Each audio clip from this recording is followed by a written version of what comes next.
In the case of Curtis Wehmeyer, when did you first learn definitively that he had been accused of, or suspicions arose that minors were involved? The day that he was arrested. What day? Do you have that date? If you remember, Archbishop, don't guess it if you don't know. I don't remember. I believe it was a Friday, though. I do remember that. Some records show that his arrest was June 22nd.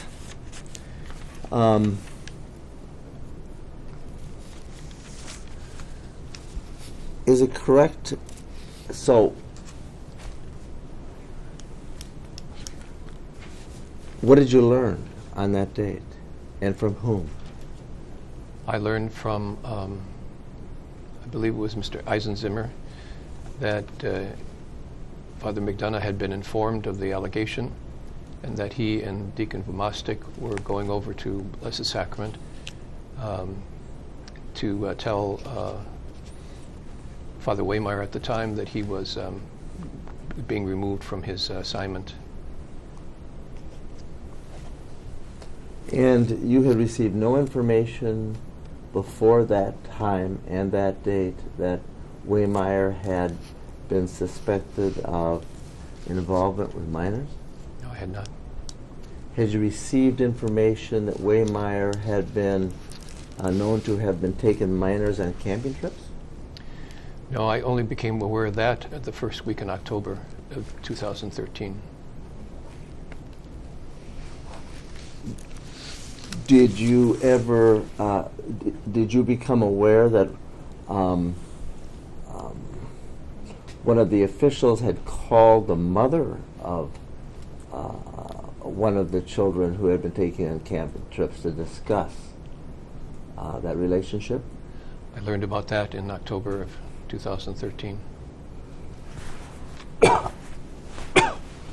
What did you learn about that? Who had made that call?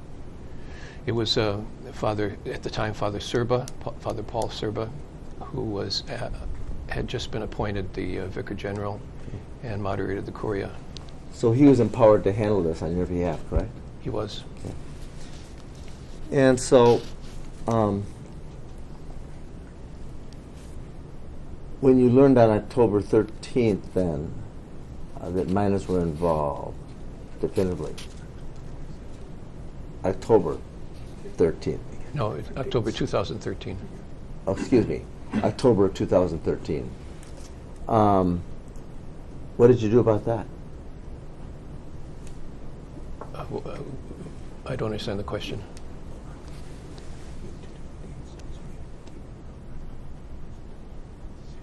Oh, okay. Okay. What was the date? The 22nd. So I want to get my dates correct. I think you had told me earlier that the date you first learned that minors were involved was the date that he was arrested, and some records show that he was arrested on the 22nd. Does that sound right? That's when I first learned about the allegation, yes.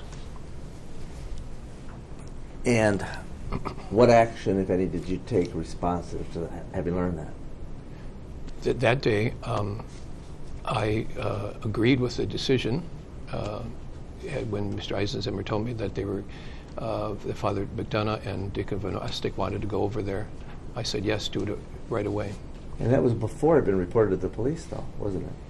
I think it was reported at the same time. I think they were simultaneous. Why would you want Father McDonough and Deacon Vomastik to go to Curtis Wehmeyer before it had been reported to the police?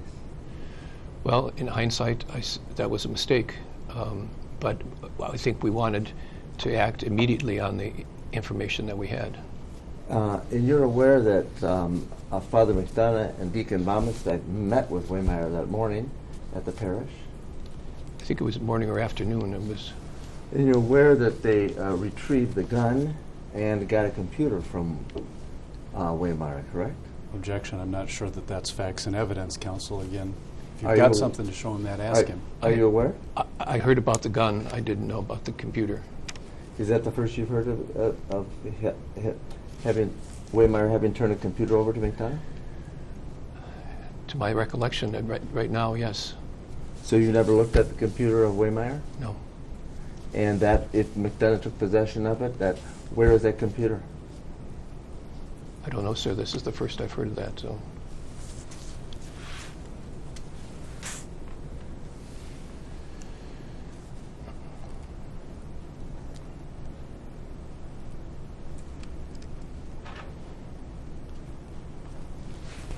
I'm going to show you exhibit. Who else did you talk to besides Eisenzemer about this then that day? That day, I don't believe I spoke to anyone else about this. And once you learned it, why didn't you report it?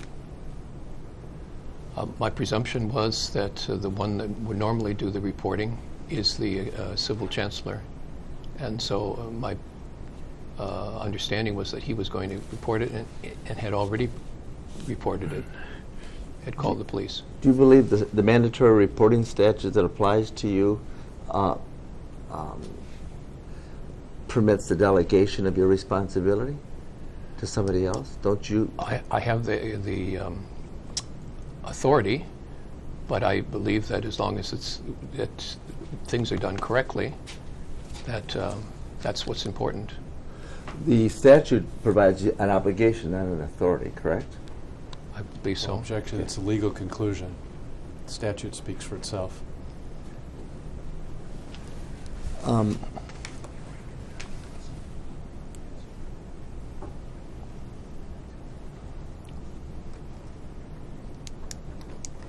What did Eisenzemer tell you about when the Archdiocese had first gotten a report, when you talked to him?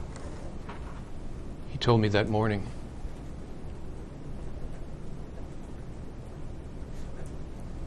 That morning of the 22nd? Yes.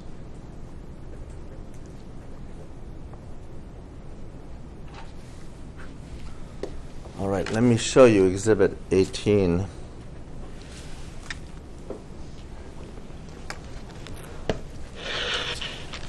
And before I do, let me just ask you, Archbishop,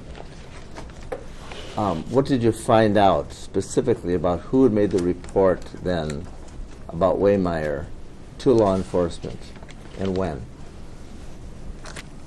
Could you repeat the question? What did you find out about who had reported and when they made that report?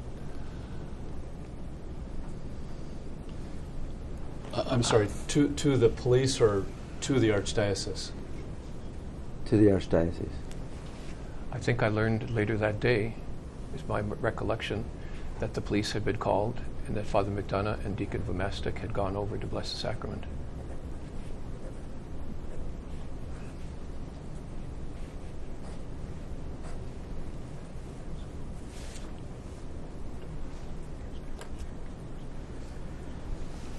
Who was the first in the Archdiocese then to have received the information that minors were involved? That would have been Father John Paul Erickson. And what were you told about that? I was told that he was informed of that, that the person in question had told him that there had been an incident of incest in the family. Well, let's go back. I'm talking about the abuse of the child, and by Wehmeyer. Okay. So, is it your testimony that was imparted by Father Erickson? Father Erickson was the first one, I believe, to have been told of the abuse. Because the mother in question had discovered some incest in the family. And she had subsequently, in talking to her children about that, discovered the involvement of Father Wehmeyer. And she went back and told Father John Paul Erickson again. and but it was in the context of spiritual direction, so it was a privileged context. So he had to call her and get her to report this to us outside of that context and to the police. Who told you that? Father John Paul Erickson. When did he tell you that? I believe that was, excuse me, I misspoke myself. I think Andy Eisensimmer told me that the same day of the... On June 22nd? Yes.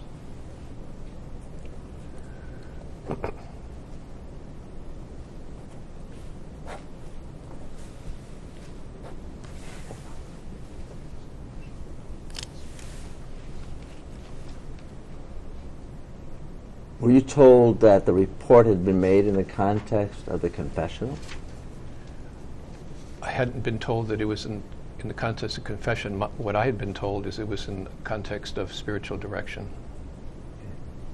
And you also knew that Erickson was a mandatory reporter? Yes. And that what he'd been told would require a report?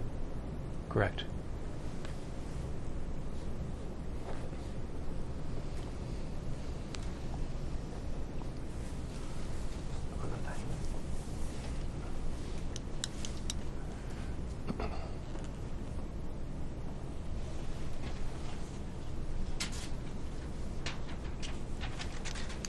Have you talked to Father Erickson to get some more clarity about what he was actually told and the circumstances of it since?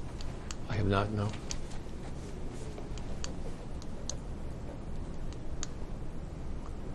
Why not?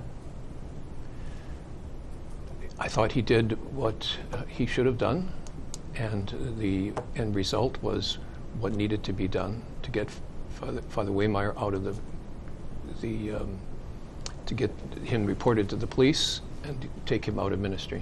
What should he have done? Well, in hindsight, I suppose he should have taken this to the police himself once he had clarified the context of which the communication had taken place.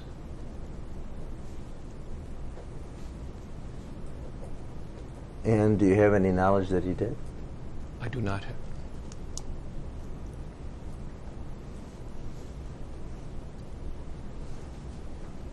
And your knowledge to this date as to who actually made a report to the police then is limited to, who is that to? To Mr. Eisensimmer.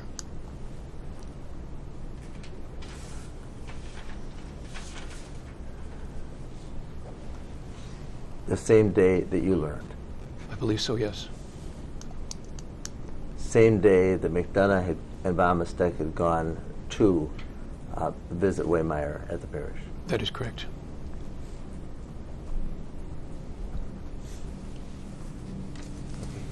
I'm going to refer you to Exhibit 18.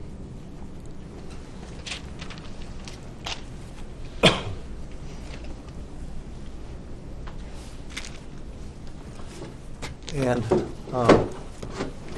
you have it before you, Archbishop, and this is entitled A Decree,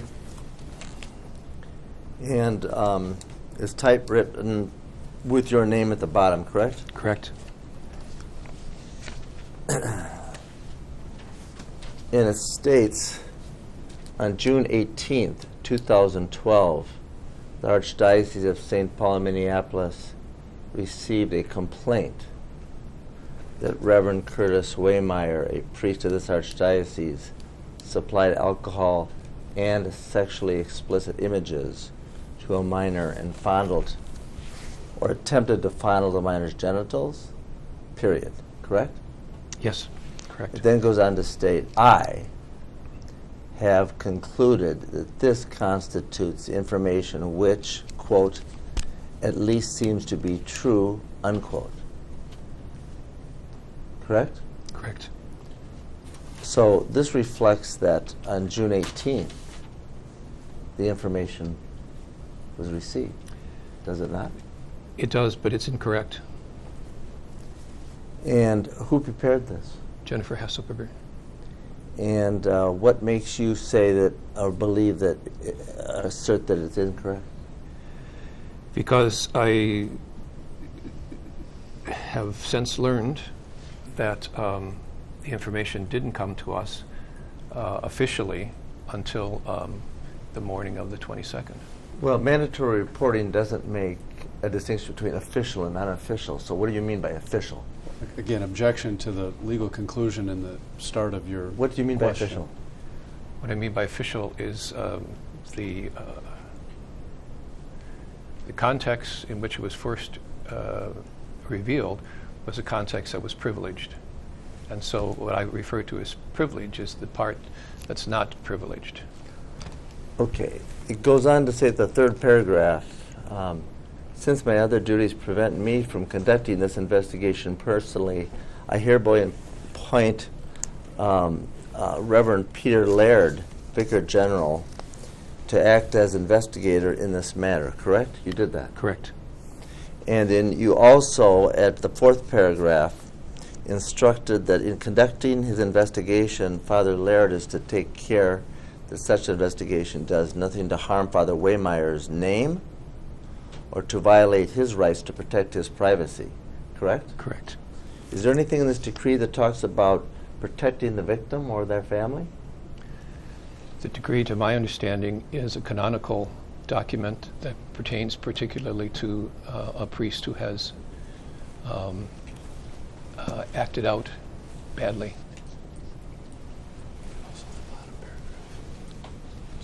Did you sign the decree before Wehmeyer and McDonough went to the parish? No, I did not. When did you sign it?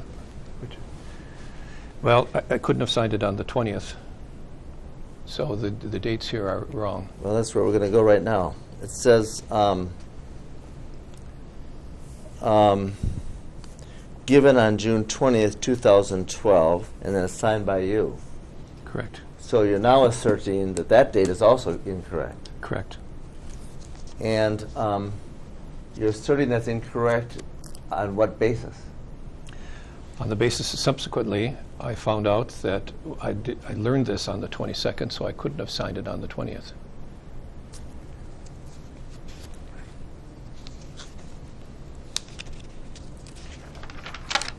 This is a pretty serious matter when you issue a decree for an internal investigation, isn't it? Yes, it is. Okay. And that is your signature, so you did sign it. You're just I did sign it, disputing yes. the dates, is that right? Right. Okay. So you did order internal investigation. Did you order this internal investigation before or after the report that the police was made?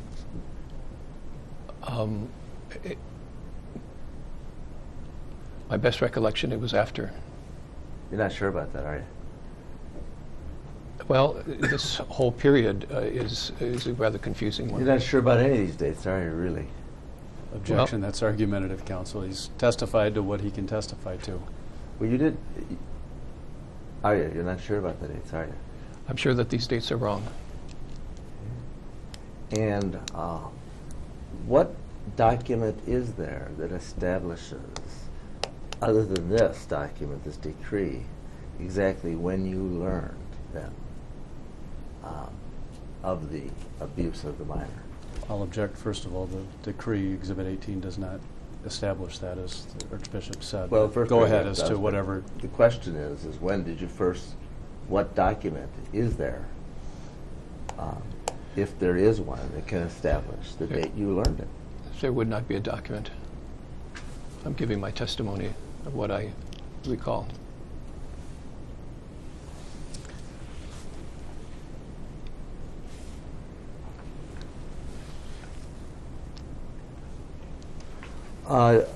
The conversation with Eisen Zimmer, was that in person or by telephone? It was in person At the Chancery? at the Chancery, yes. In his office or yours? My office, he came down to my office. Anybody else present? No, Did you make any notes of that conversation? I did not. Has there been any record made by him of that conversation? I don't know that. Has there been made any record by anybody that you know of in or out of the Archdiocese that establishes that the report was actually received by you on the 22nd versus Exhibit 18, which seems to demonstrate the 18th? I don't know of any other document, no. It's unfortunate. There is evidence that on the 19th, there was, or 20th, there was a meeting called by Greta Sawyer, and she was employed to interview this mom and child. Were you aware of that? I was, yes. You ordered that as a part of the investigation, did you not? And empowered Laird to do it. I don't believe that was the right order. Well, you decreed an investigation, and Laird was given the authority to do it. That's and he was correct. given the authority to give to her to interview these people, right? That I don't remember. My understanding is that that the mother had been advised to go to see Greta to reveal this allegation. Right. Been advised by either Erickson or Laird, correct? I think it was Father Erickson. Right. Yes. And so she did, and she brought the child at the request of Father Erickson, correct? That I don't know. And you're aware that an interview was conducted of the child at that time. I wasn't aware of that, no. Is that news to you? That is news to me. My understanding was that the mother went, and until now I had not heard that she brought the child with her. The child was interviewed, according to the records that we have, at one of the Chancery offices on the 20th by Greta Sawyer, and tape recorded. Is that news to you? It is. And that it could have been the 19th or the 20th. In any case, that would be before you claim a report was even made to the police, correct? Well, my understanding of the sequence of things all revolves around this privileged context, and my understanding was that Father Erickson had suggested, because he didn't feel he could break the confidentiality of the conversation, that she should go to see Greta Sawyer.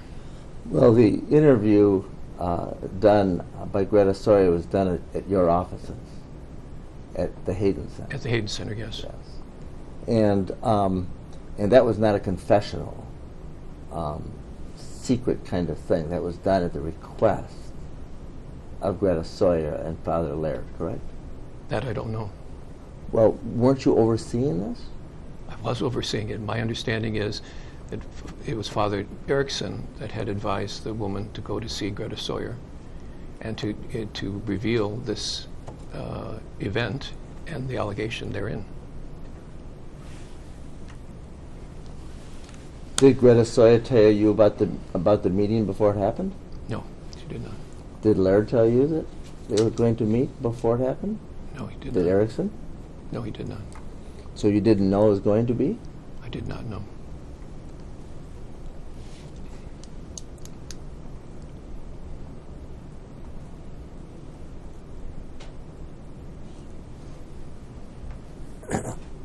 On the 21st of June, there's an indication of a meeting in the morning between Hesselberger, Laird, and Eisenzimmer. Are you aware of that? Not no. That's news to you? It is.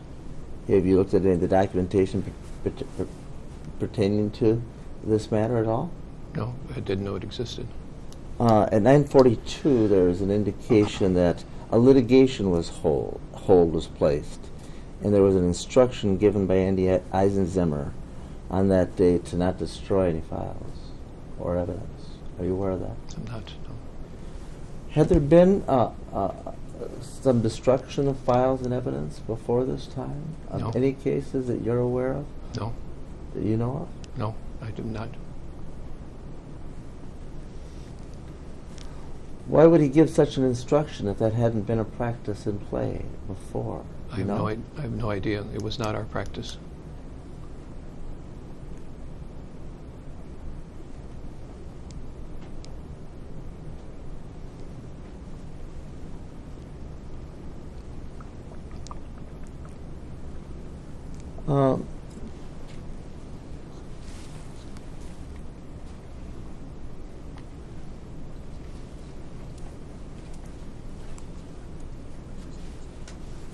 After you then first met with Eisenzimmer and learned what you claimed to have learned, what was the next thing you did, or what did you do responsive to the information you received? I instructed him to do what he had told me we should do as the next steps, which was to inform the law, the the police, and then to inform Father Wehmeyer of the accusation. And it's your belief you prepared the decree then after that time? That's my recollection, yes. I didn't prepare it. Jennifer Hasselberger prepared it. But you signed it? I did sign it, yes. So, and she was authorized to prepare it as your Correct. candidate lawyer? Correct. Did you read it? I read it, but I wasn't paying attention to the dates per se. I was looking at the content of the statement.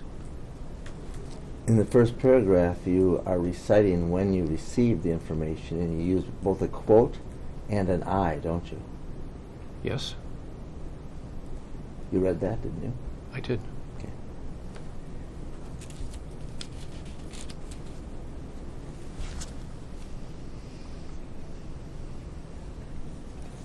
When's the next time you received any information from any source pertaining to either the internal investigation or Wehmeyer status?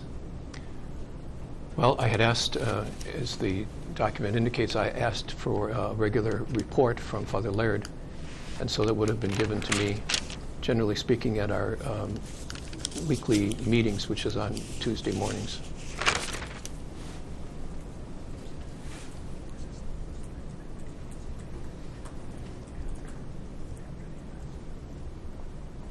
Was that after the arrest? Yes, it would have been after the arrest.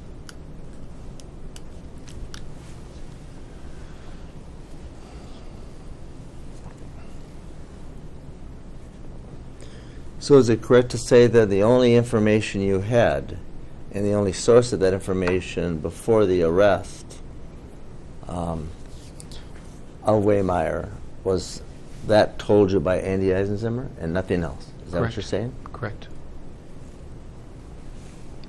And you've told us everything that Andy Eisenzimmer told you? Correct. What I And recall, yes. Talking And- about that day, right? pertaining to that subject, yes.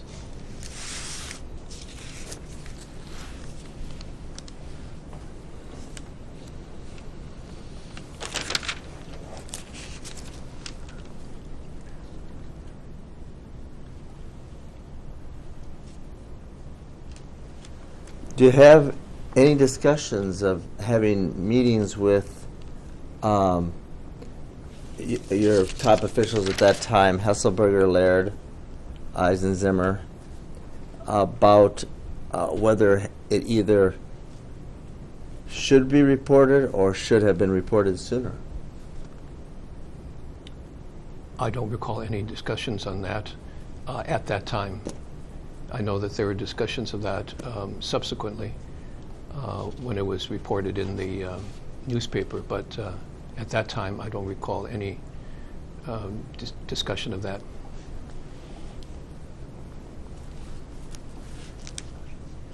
What discussions are you talking about subsequently? What was said by and by whom? When there was a sequence of discussions that took place, I believe, in early October of 2013, about what the dates were and how the sequence fell out. And there was a great deal of confusion about that. And of course, Jennifer had already left our employ at that point, so we weren't able to ask her about the confusion of the dates.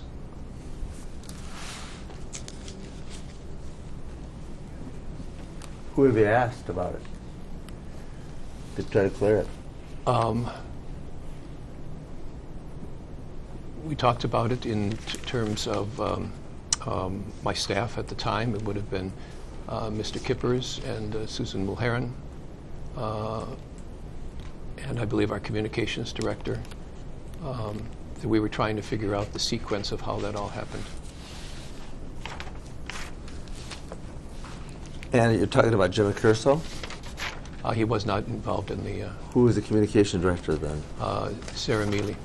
So really your discussions are more about communications management and crisis management than trying to get to the bottom of really what happened. Objection. No, That's no, argumentative and misstates facts. I would not agree to that. No. Well, then why have the communications person involved? Because she was involved in all of our discussions. But that's for purposes of public relations. I'm interested in the one that you did about protecting the children and making sure you adhered to the law. Why did you bring a communications person into that conversation? Well, because this was subsequent. This was in October 2013, as I'm saying. But when I first discussed it after the event had taken place, we acted immediately to inform the police and to make sure that he was taken off of the premises so that he couldn't be a threat to the children. You have made, and your office has made a number of statements that you have acted immediately to inform the police concerning Wehmeyer. And do you make those statements to try to assure the people that they can trust what you say about child safety and your reporting of it? We say that because that's our policy. And as we would say in any other situation, we would quote our policy. And this is the way we act, and we let people know that. Jennifer Hesselberger has been very critical of you in the way you handled Wehmeyer. Has she not? I don't know. I haven't talked to her about it. Well, you've seen the NPR reports where she has. I've heard her quoted, but I haven't talked to her directly about this. And she has reported very publicly that you did not report when you learned that Wehmeyer had abused. Well, she's inaccurate on that. She's not correct. And as a canon lawyer, she's your record keeper, isn't she? She should be. And you have no records today, nor are you aware of any that contradict the assertions she has about what you told her and when it was reported, correct? I have my memory, and my memory doesn't correspond to what you're telling me she has said.